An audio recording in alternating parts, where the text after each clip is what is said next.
नमस्कार दोस्तों आप सभी का हमारे चैनल में बहुत बहुत स्वागत है।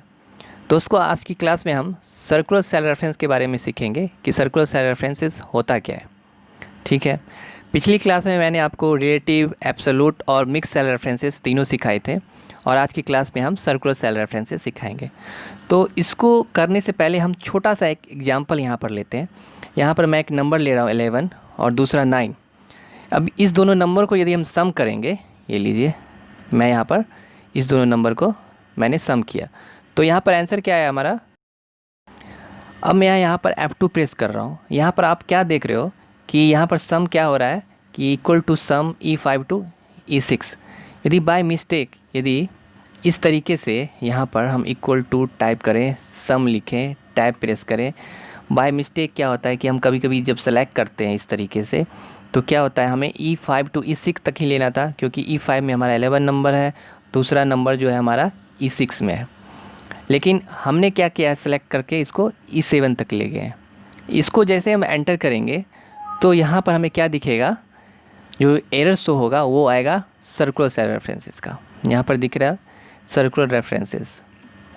ठीक है, तो इस तरीके के एरर को हम सॉल्व करते हैं सर्कुलर सेल रेफरेंसेस में। इसके लिए हमने एक एग्जांपल लिया हुआ है कि रेवेन्यू मान लें कि हमारा रेवेन्यू 10 लाख रुपए है और हमने एक्सपेंसेस किया 5 लाख रुपए, जिसमें अभी हमने रेंट पे नहीं किया है और रेंट हम पे करते हैं नेट प्रॉफिट का 10%। सपोज़ मान लेते हैं ये क्वेश्चन है कि हमने रेंट पे नहीं किया, हमारा एग्रीमेंट है कि जो नेट प्रॉफिट आएगा उसका हम 10% रेंट पे करेंगे। तो इस केस में हम यहाँ क्या करेंगे कि हम यहाँ पर रेंट निकालेंगे और नेट प्रॉफिट निकालेंगे। इस केस में हम यहाँ देख रहे हैं कि हमें यहाँ पर नेट प्रॉफिट भी नहीं मालूम और दूसरा रेंट भी नहीं मालूम, दोनों चीज़ नहीं मालूम।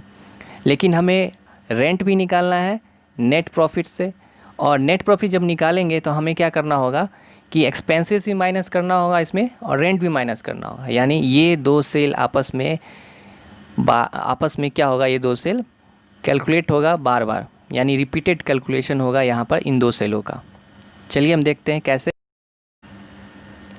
यहाँ पर क्या करेंगे, हम सबसे पहले इक्वल टू प्रेस करेंगे। ठीक है, अब हमें नेट प्रॉफिट का 10% देना है रेंट, तो इस सेल को सेलेक्ट कर लेंगे। इस सेल में अभी क्या है, कुछ नहीं, यानी 0। इसको मल्टीप्लाई करेंगे 10% से, ये लीजिए 10% लिखा। अब एंटर प्रेस करेंगे तो आंसर हमारा क्या आ रहा है, 0। ये 0 क्यों आ रहा है, क्योंकि इस सेल में कोई नंबर है ही नहीं। यदि इस सेल में कोई नंबर नहीं है यानी 0 से हम किसी नंबर को मल्टीप्लाई करेंगे तो आंसर हमारा 0 ही आएगा। ठीक है, अब हमें यहाँ पर क्या निकालना है, नेट प्रॉफिट। अब नेट प्रॉफिट निकलेगा कैसे, तो रेवेन्यू जो आया हमारा उसमें से हम एक्सपेंस माइनस करेंगे और रेंट माइनस करेंगे। तो यहाँ पर हम इक्वल टू प्रेस करेंगे, revenue minus expenses minus rent. अब आप यहाँ क्या देख रहे हो कि हमें रेंट जो निकालना है वो नेट प्रॉफिट से ही निकलेगा और नेट प्रॉफिट का भी जो हमें निकलेगा वो रेंट को माइनस करने के बाद ही निकलेगा। तो इस समय क्या होगा कि ये दो सेल आपस में रिपीटेड कैलकुलेशन होगा इन दो सेलों का।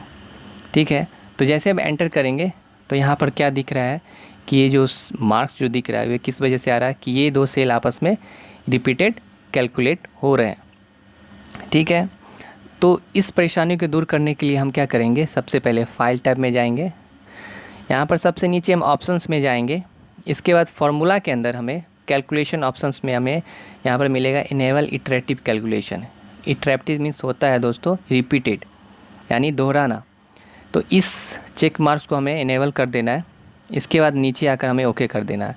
जैसे हम ओके करेंगे हम यहाँ क्या देख रहे हैं, रिज़ल्ट हमारा आ गया। यानी जो हमें नेट प्रॉफिट का 10% देना था वो भी आ गया और जो हमें नेट प्रॉफिट लेना है एक्सपेंसेस माइनस करके, रेंट माइनस करके रेवेन्यू में से, वो भी हमारा आ गया। तो इस तरीके के कठिन प्रश्न को हम सर्कुलर सेल रेफरेंसेस से इस तरीके से सॉल्व करते हैं। तो ये था हमारा सर्कुलर सेल रेफरेंसेस। तो नेक्स्ट क्लास में हम यहाँ पर सीखेंगे 3D रेफरेंसेस। तो आगे देखते हैं 3D रेफरेंसेस में कि 3D रेफरेंसेस होता क्या है, उसके बारे में सीखेंगे।